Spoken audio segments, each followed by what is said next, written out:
안녕하세요. 지혜 모임 가족 여러분. 오늘은 52세인 아내의 고민을 함께 나누어 보겠습니다. 화를 내고 나면 항상 후회합니다. 저는 52살이고 결혼한 지 25년 됐습니다. 남편은 착한 사람입니다. 술도 안 마시고 바람도 안 피우고 월급 꼬박꼬박 가져다 줍니다. 그런데 저는 남편한테 자꾸 화를 냅니다. 사소한 일에도 버럭 소리를 지르고 문을 쾅 닫고 며칠씩 말을 안 합니다. 어제도 그랬습니다. 남편이 퇴근하고 와서 소파에 앉더니 TV를 켰습니다. 저는 부엌에서 저녁 준비하고 있었습니다. 설거지도 안 끝났고 빨래도 개야 하고 내일 시댁 갈 준비도 해야 하는데 남편은 그냥 TV만 보고 있는 겁니다. 그 순간 머리끝까지 화가 났습니다. 나는 이렇게 바쁜데 당신은 왜 항상 저렇게 편하게만 있어? 그래서 소리를 질렀습니다. 당신은 눈이 있어요? 없어요? 내가 이렇게 뛰어다니는데 왜 가만히 앉아만 있어요? 남편이 깜짝 놀라서 벌떡 일어나더니 미안해, 내가 뭘 도와줄까? 라고 했습니다. 그런데 그 말투가 또 화가 났습니다. 무성의하게 느껴졌습니다. 뭘 도와줄까가 아니라 알아서 해야지. 결국 남편은 아무 말도 못하고 방으로 들어가 버렸습니다. 저는 혼자 부엌에서 울면서 설거지했습니다. 내가 왜 이러지? 남편이 나쁜 사람도 아닌데 왜 나는 항상 화를 낼까? 화내고 나면 항상 후회하는데 그 순간엔 참을 수가 없습니다. 이 사연을 들으시면서 여러분도 가슴 한쪽이 뜨끔하셨을 겁니다. 혹시 나도 비슷한 경험이 있지 않았나? 혹시 나도 사소한 일에 화를 내고 후회하지 않았나? 이런 생각이 드셨을 겁니다. 이분은 지금 자기 아내 분노를 감당하지 못해서 힘들어하고 계십니다. 남편이 나쁜 사람이 아니라는 걸 알고 화낼 일이 아니라는 걸 알면서도 그 순간엔 참을 수가 없는 겁니다. 그리고 화를 내고 나면 깊은 후회와 자책이 밀려옵니다. 나는 왜 이럴까? 나는 나쁜 사람인가? 이런 생각들이 이분을 괴롭히고 있는 겁니다. 오늘 이 시간 우리는 이분의 마음을 천천히 들여다보면서 부처님께서 말씀하신 화내지 않는 힘, 분노를 다스리는 지혜를 함께 배워보겠습니다. 먼저 이분의 마음을 한번 느껴보겠습니다. 이분은 25년을 결혼 생활을 하셨습니다. 25년이면 긴 시간입니다. 그 시간 동안 아마도 수없이 많은 일들이 있었을 겁니다. 아이를 낳고 키우고 시댁일 챙기고 집안일하고 때로는 아프기도 하고 때로는 외롭기도 하고 그렇게 하루하루를 살아왔을 겁니다. 그리고 그 시간 동안 이분은 아마도 수없이 참았을 겁니다. 남편이 설거지를 안 도와줘도 참고 빨래를 안 개도 참고 아이들만 챙기고 나는 안 챙겨도 참고 그렇게 참고 또 참았을 겁니다.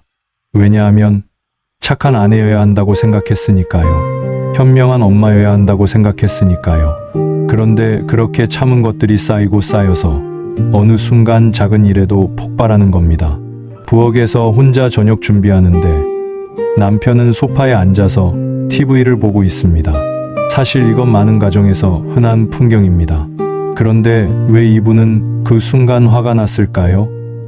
표면적으로는 남편이 도와주지 않아서입니다. 하지만 그 밑바닥에는 훨씬 더 깊은 감정들이 깔려 있습니다. 나는 항상 혼자다. 나는 항상 뛰어다니는데 아무도 나를 봐주지 않는다. 나는 중요하지 않은 사람이다. 나의 수고는 당연한 것으로 여겨진다. 이런 외로움, 서운함, 무시당한다는 느낌, 그게 분노로 폭발하는 겁니다. 화는 2차 감정입니다. 1차 감정은 대부분 상처, 외로움, 두려움, 서운함입니다. 이분이 정말 느끼고 있는 건 화가 아니라 나는 혼자다라는 깊은 외로움입니다. 나는 인정받지 못하고 있다는 깊은 서운함입니다. 그리고 화를 내고 나면 후회가 밀려옵니다. 남편이 나쁜 사람도 아닌데 내가 왜 그랬을까? 이런 자책이 시작됩니다. 이 자책은 또 다른 고통입니다. 화낼 때의 고통, 후회할 때의 고통, 이분은 이중의 고통을 겪고 있는 겁니다. 그리고 이 패턴이 반복됩니다. 참다가 폭발하고, 폭발하고 나면 후회하고, 후회하다가 또 참고, 참다가 또 폭발하고 이 악순환 속에서 이분은 나는 왜 이럴까? 나는 나쁜 사람인가? 라는 자기 혐오까지 느끼게 되는 겁니다. 당신의 화는 나쁜 게 아닙니다. 당신의 분노는 잘못된 게 아닙니다. 그건 그냥 당신 안에 깊은 상처가 표현되는 방식일 뿐입니다. 당신은 나쁜 사람이 아닙니다. 당신은 그냥 고통받고 있는 사람입니다. 그렇다면 이 분노의 뿌리는 어디에 있을까요? 부처님께서는 분노는 마음의 독이라고 말씀하셨습니다. 하지만 동시에 분노는 무명우밍에서 온다고도 하셨습니다. 무명이란 진실을 보지 못하는 어둠입니다. 그렇다면 이분이 보지 못하고 있는 진실은 무엇일까요? 첫 번째는 기대입니다. 이분은 남편에게 기대가 있습니다. 남편이라면 당연히 나를 도와줘야 해. 남편이라면 내가 힘든 걸 알아야 해. 남편이라면 내가 말하지 않아도 알아서 해야 해. 이런 기대들입니다. 이 기대가 충족되지 않을 때 화가 나는 겁니다. 부처님께서는 말씀하셨습니다. 기대는 집착이고 집착은 고통의 씨앗이다. 남편이 도와주지 않는 게 문제가 아니라 남편이 도와줘야 한다는 기대가 문제인 겁니다. 두 번째는 투사입니다. 심리학에서 말하는 투사란 내 안의 감정을 상대방 탓으로 돌리는 겁니다. 이분은 지금 자기 안의 외로움, 서운함, 무력감을 남편 탓으로 돌리고 있습니다. 남편이 도와주지 않아서 내가 화가 난다고 생각하지만 사실은 나는 평생 혼자였고 아무도 나를 알아주지 않았다는 깊은 상처가 있는 겁니다. 이 상처가 남편의 작은 행동에도 촉발되는 겁니다. 남편이 TV를 보는 건 그냥 하루 일과를 마치고 쉬고 싶어서입니다. 하지만 이분의 눈에는 그게 나를 무시하는 행동으로 보이는 겁니다. 이게 투사입니다. 세 번째는 쌓인 분노입니다. 부처님께서는 업식을 말씀하셨습니다. 과거의 경험들이 쌓여서 무의식 속에 저장되고 그게 현재의 반응을 만드는 겁니다. 이분은 아마도 어릴 적부터 감정을 표현하지 못하고 살아왔을 겁니다. 부모님께 화낼 수 없었고 시댁에서는 참아야 했고 아이들 앞에서는 좋은 엄마여야 했습니다. 그렇게 수십 년간 참았던 분노가 이제는 가장 안전한 대상인 남편에게 향하는 겁니다. 이건 남편 잘못이 아닙니다. 남편은 그냥 이분의 쌓인 감정을 받아주는 스크린 역할을 하는 겁니다. 네 번째는 역할 갈등입니다. 이분은 아마도 평생 착한 아내, 희생하는 엄마의 역할을 해왔을 겁니다. 하지만 그 역할이 진짜 자기 모습은 아닙니다. 진짜 자기는 때로는 쉬고 싶고 인정받고 싶고 돌봄받고 싶은 사람입니다. 하지만 그런 욕구를 표현할 수 없으니까 분노로 표현되는 겁니다. 화는 말하지 못한 욕구가 삐뚤어진 형태로 나오는 겁니다. 부처님께서는 연기법을 말씀하셨습니다. 모든 것은 서로 연결되어 있고 원인과 결과가 있다는 가르침입니다. 이분의 분노도 마찬가지입니다. 그냥 갑자기 생긴 게 아니라 과거의 상처, 현재의 기대, 억눌린 욕구, 이 모든 것들이 얽혀서 만들어진 겁니다. 그러니 자책하지 마십시오. 당신은 나쁜 사람이 아닙니다. 당신은 그냥 고통의 연결고리 속에 있는 사람입니다. 이제 좀 더 깊이 들어가 보겠습니다. 이분의 숨은 감정을 들여다보겠습니다. 표면적으로는 남편이 도와주지 않아서 화가 났습니다. 하지만 그 밑에는 훨씬 더 복잡한 감정들이 있습니다. 첫 번째, 인정 욕구입니다. 이분은 아마도 평생 자기가 하는 일에 대해 제대로 인정받아 본 적이 없을 겁니다.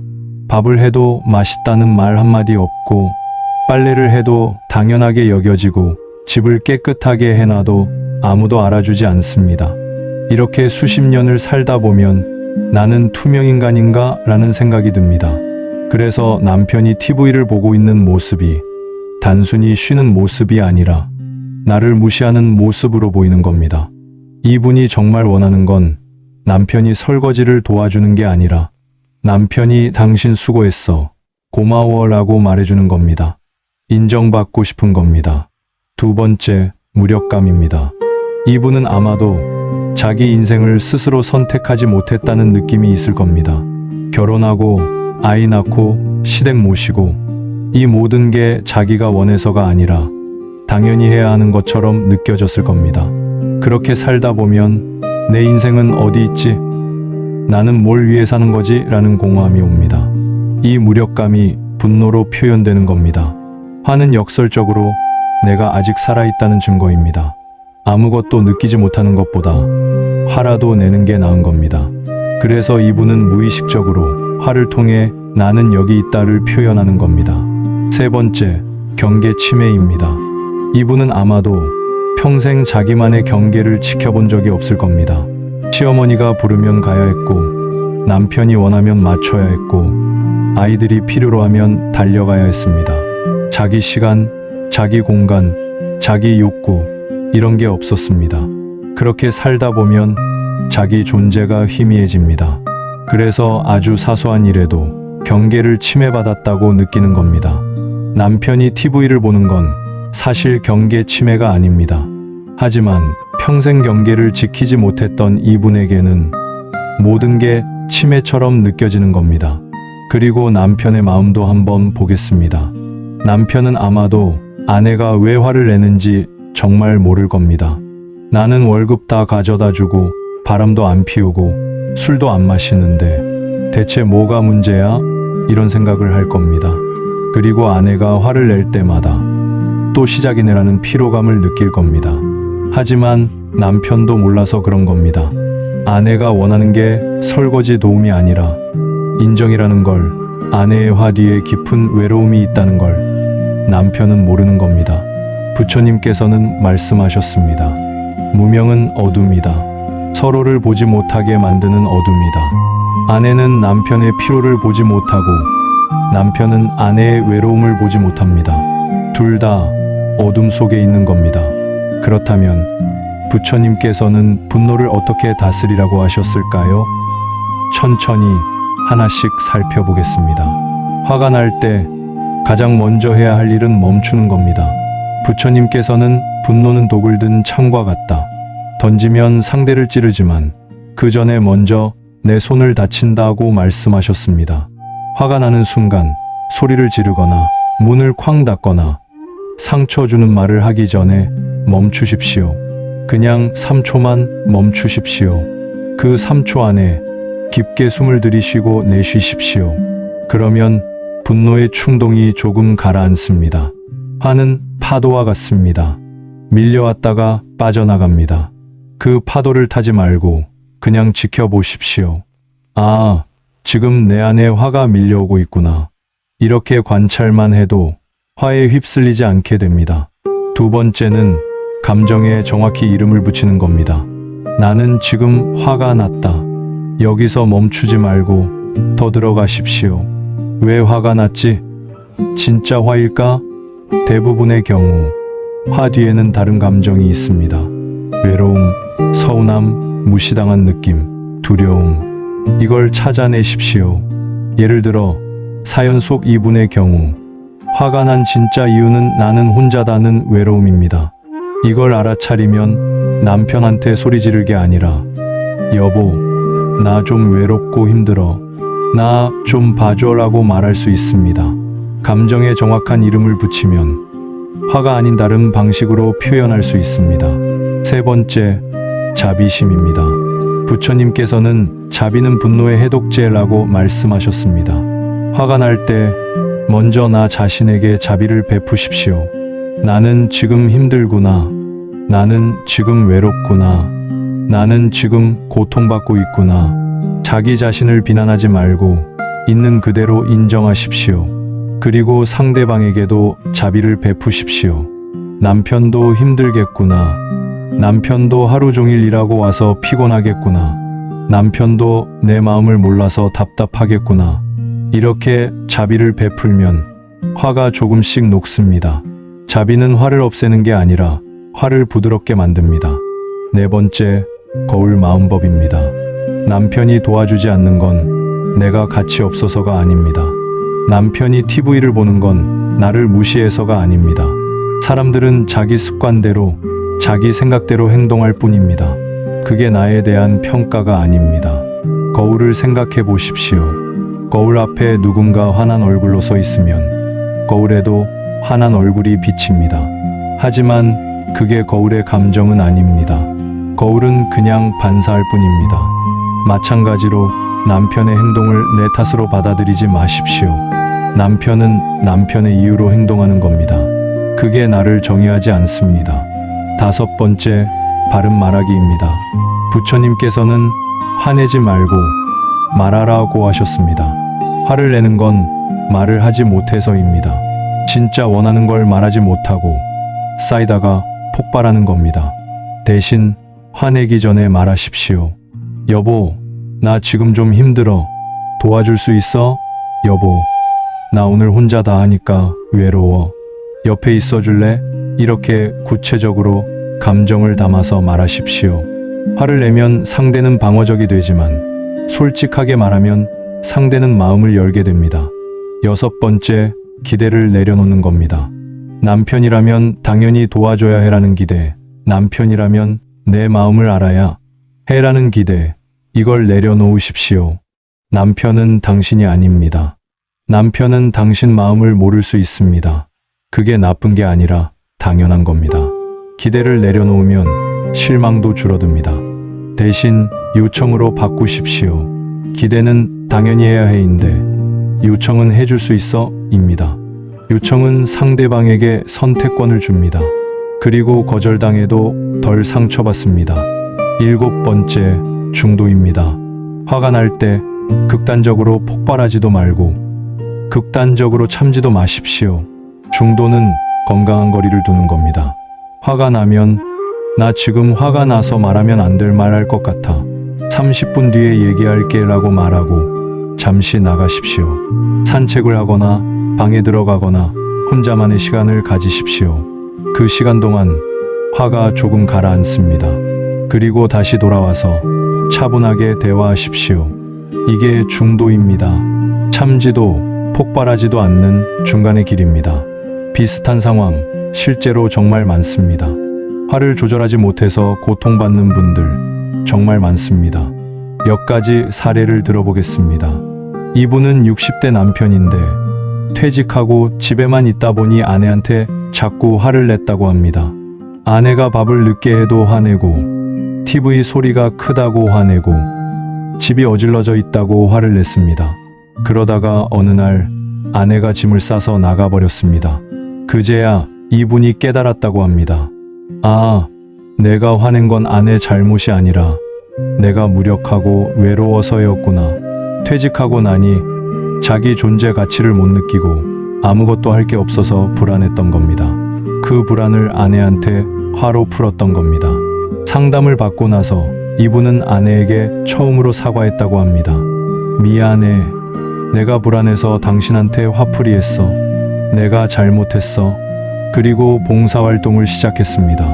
뭔가 할 일이 생기니까 화가 줄어들었다고 합니다. 이분은 워킹맘인데 퇴근하고 와서 아이가 숙제 안 하고 게임만 하면 버럭 소리를 지른다고 합니다. 너 때문에 엄마 미치겠어. 왜 맨날 이래? 이렇게 소리를 지르고 나면 아이는 울고 자기는 죄책감에 또 울고 이분은 상담을 받으면서 깨달았다고 합니다. 아, 내가 아이한테 화낸 건 아이 때문이 아니라 내가 완벽한 엄마가 되지 못한다는 죄책감 때문이었구나.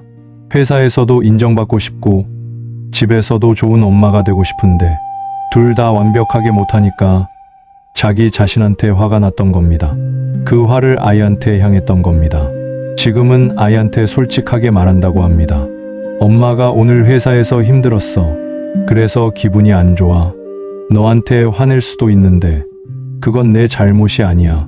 이렇게 말하니까 아이도 이해하고 자기도 덜 자책하게 됐다고 합니다. 이분은 시어머니가 전화할 때마다 잔소리를 하시는데 참다 폭발한다고 합니다. 어머님, 그만 좀 하세요. 이렇게 소리를 지르고 나면 시어머니는 울고 남편은 화내고 자기는 죄책감에 괴로워합니다. 상담을 통해 이분은 경계를 배웠다고 합니다. 시어머니가 잔소리를 시작하면 어머님, 죄송한데 제가 지금 좀 바빠요. 나중에 다시 전화드릴게요 라고 말하고 전화를 끊는다고 합니다. 처음엔 죄책감이 들었는데 시간이 지나니 시어머니도 적응하셨고 자기도 화를 덜 내게 됐다고 합니다. 경계를 그으니까 화낼 일이 줄어든 겁니다. 이분은 회사에서 상사가 부당한 지시를 할 때마다 속으로만 사귀다가 어느 날 폭발해서 이런 식으로 하시면 안 되죠 라고 소리를 질렀다고 합니다. 그리고 바로 후회했습니다. 내가 왜 그랬지? 이제 회사 다니기 힘들겠네. 상담을 통해 이분은 나전달법을 배웠다고 합니다. 부장님, 이렇게 하시면 제가 힘듭니다. 이런 방식은 어떨까요? 라고 차분하게 말하는 법을 배운 겁니다. 화를 내지 않고도 자기 의견을 전달할 수 있다는 걸 알게 됐다고 합니다. 이분은 평생 화를 참고 사셨다고 합니다. 시댁에서도 참고 남편한테도 참고 자식들한테도 참았습니다. 그런데 70대가 되니까 자꾸 짜증이 나고 우울하더랍니다. 병원에 갔더니 우울증 진단을 받았습니다. 상담사가 물었다고 합니다. 평생 화낸 적 없으세요? 네, 착한 사람이 되려고 노력했어요. 상담사가 말했다고 합니다. 화를 참으면 밖으로 나가지 못하고 안으로 향합니다. 그게 우울증이 됩니다. 이분은 지금 늦었지만 화를 표현하는 법을 배우고 계신다고 합니다. 자식들한테 엄마는 이게 싫어라고 말하는 연습을 하신다고 합니다. 그렇다면 실제로 어떻게 말해야 할까요? 화내지 않고 내 마음을 전달하는 방법 구체적으로 알아보겠습니다. 남편이 집안일을 안 도울 때 하지 말아야 할 말. 당신은 눈이 있어요? 없어요? 나 혼자 죽어라 일하는데 당신은 뭐해요? 비난, 공격은 상대를 방어적으로 만듭니다. 당신은 맨날 저래. 결혼하고 단 한 번도 도와준 적 없어. 과거를 들춰내거나 과장된 말은 절망적으로 만듭니다. 해야 할 말. 여보, 나 지금 좀 힘들어요. 저녁 준비하고 설거지하고 빨래까지 하려니까 벅차요. 설거지 좀 도와줄 수 있을까요? 나 전달법. 구체적 요청. 부드러운 톤으로 말합니다. 여보, 나 오늘 하루 종일 일하고 와서 피곤한데 혼자 다 하려니 외로워요. 옆에서 같이 있어주면 좋겠어요. 감정 표현으로 함께 하자는 메시지를 줍니다. 아이가 말을 안 들을 때 하지 말아야 할 말. 너 때문에 엄마 미치겠어. 왜 맨날 이래? 너는 왜 이렇게 말을 안 들어? 아이에게 죄책감을 주어 자존감이 손상됩니다. 다른 집 애들은 다 말 잘 듣는데 너만 이래. 부끄러워. 비교는 수치심을 유발합니다. 해야 할 말. 엄마가 지금 피곤해서 기분이 안 좋아. 그래서 짜증날 수도 있는데 그건 내 잘못이 아니야. 엄마가 좀 쉬고 올게. 솔직한 감정 표현으로 아이를 보호합니다. 우리 약속했잖아. 게임은 30분만 하기로. 엄마는 약속을 지키는 게 중요해. 같이 지켜줄 수 있을까? 규칙을 설명하고 협력을 요청합니다. 시어머니가 간섭하실 때 하지 말아야 할 말. 어머님, 그만 좀 하세요. 제 일은 제가 알아서 할게요. 공격적 언어는 관계를 악화시킵니다. 해야 할 말. 어머님, 걱정해 주셔서 감사합니다. 제가 생각해 볼게요. 나중에 말씀드릴게요. 감사 표현과 함께 경계를 설정합니다. 어머님, 저도 어머님 마음 이해합니다. 다만 저도 제 방식으로 해보고 싶어요. 지켜봐 주시겠어요? 이해를 표현하고 요청합니다. 이제 잠시 눈을 감고 함께 분노를 치유하는 명상을 해보겠습니다. 편안한 자세로 앉으십시오. 등은 곧게, 어깨는 편안하게, 손은 무릎 위에 가볍게 올려놓으십시오. 눈을 천천히 감으십시오. 이제 코로 천천히 숨을 들이쉬십시오. 배가 부풀어 오르는 걸 느끼십시오.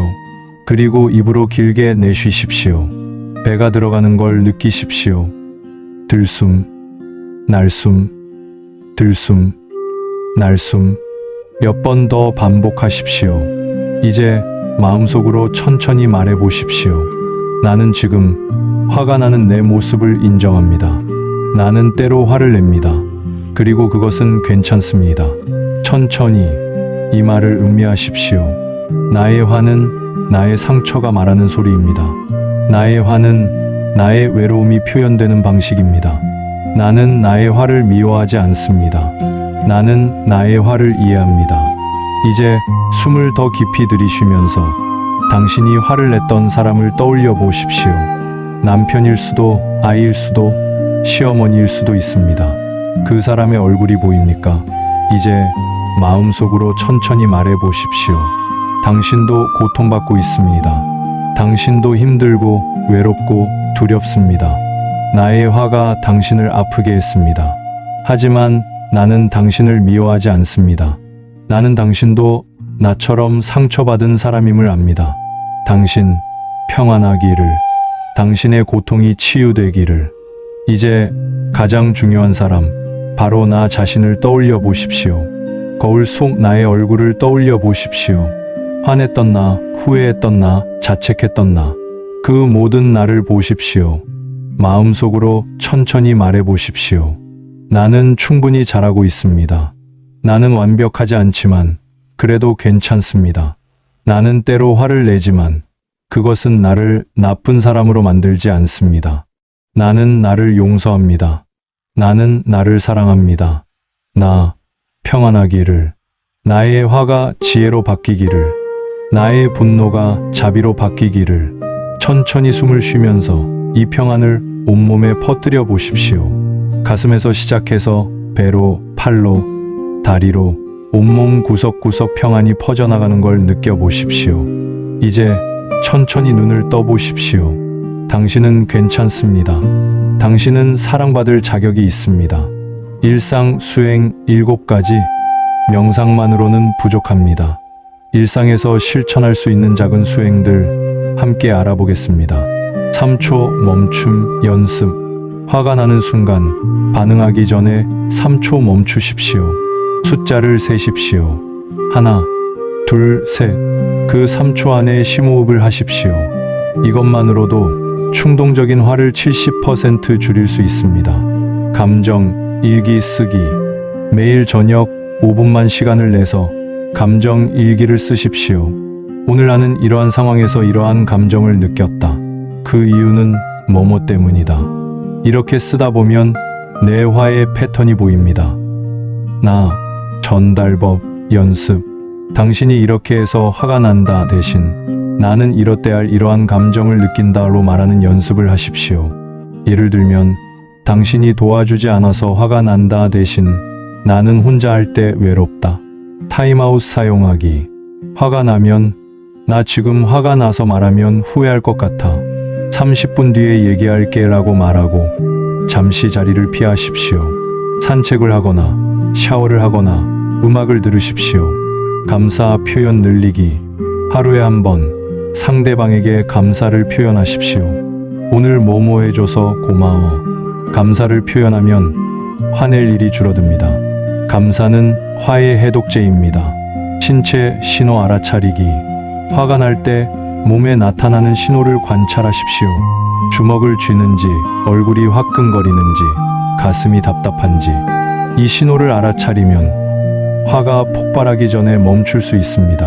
자비, 문구, 암송하기. 화가 날 때 마음속으로 이렇게 말하십시오. 이 사람도 고통받고 있다. 이 사람도 행복하고 싶어 한다. 나도 고통받고 있다. 나도 행복하고 싶어 한다. 이 문구를 반복하면 화가 조금씩 녹습니다. 오늘 사연은 우리 모두가 경험하는 일들입니다. 남편에게 화를 내고 항상 후회하신다는 그 마음 충분히 이해합니다. 화를 내고 싶어서 내는 사람은 없습니다. 화는 말하지 못한 고통이 삐뚤어진 형태로 나오는 겁니다. 당신의 화 뒤에는 깊은 외로움이 있습니다. 인정받고 싶은 마음이 있습니다. 쉬고 싶은 마음이 있습니다. 그 마음을 화가 아닌 다른 방식으로 표현할 수 있습니다. 여기서 제가 화내지 마세요 라고 말할 순 없습니다. 그건 또 다른 억압이 되니까요. 대신 이것만은 말씀드리겠습니다. 화는 해결이 아니라 이해의 시작입니다. 당신이 왜 화를 내는지 이해하면 화를 다르게 다룰 수 있습니다. 부처님께서 말씀하셨습니다. 분노는 독이지만 동시에 치유의 문이다. 그 문을 열면 자비가 있다. 당신의 화를 미워하지 마십시오. 당신의 화를 이해하십시오. 그 화 뒤에 숨은 외로움을, 서운함을, 상처를 보십시오. 그리고 그걸 남편에게 솔직하게 말하십시오. 화내지 말고 말하십시오. 여보, 나 외로워. 나 좀 봐줘. 나도 인정받고 싶어. 이렇게 말하면 남편도 당신 마음을 알게 됩니다. 그리고 기억하십시오. 25년을 함께 살았다면 그건 쉬운 일이 아닙니다. 당신은 이미 충분히 잘하고 있습니다.